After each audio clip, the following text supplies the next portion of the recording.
hindi nagbabago. Sapagkat para sa lahat, saan man tayo naroroon, anuman ang ating pinagdadaanan, kahit sa gitna ng kalungkutan o pagsubok, may dahilan pa rin tayo magpasalamat at magpuri sa Kanya. Yes, amen. Dahil ang Kanyang kabutihan ay walang hanggan. Kaya sabay-sabay natin itaas ang ating mga tinig, ibigay ang buong puso sa pagsamba, at ideklara, Panginoon, Ikaw ang aking Diyos, karapat dapat kang sambahin, magpakailanman. Amen.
Ang awit na to ay paalala na sa bawat sitwasyon, mabuti man o mahirap, maasahan natin ang salita ng Diyos. Amen. Kapag tayo masaya, siya ang dahilan ng ating kagalakan. Kapag tayo dumaraan sa pagsubok, ang kanyang mga pangako ang ating sandigan. Kaya sa ating pag-awit ngayon, ipahayag natin ang ating pananampalataya na anumang mangyari, pangahawakan natin ang salita ng Diyos. Awitin natin salita ng Diyos.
Everybody says, Amen.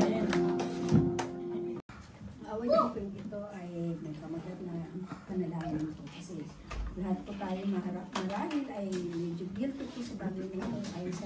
mensahe ko ng salita ng Diyos na minsan ang sarap-sarap kong manalangin pagka may pagsubok, diba? Kasi umaasa tayo sa kapangyarihan ng Diyos.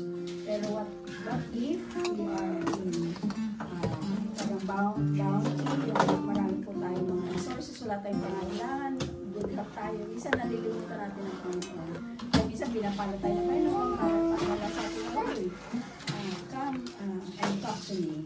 So ito po yung mensahe ng awit dito, na panalangin.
Sabi ko na mag-re-react eh.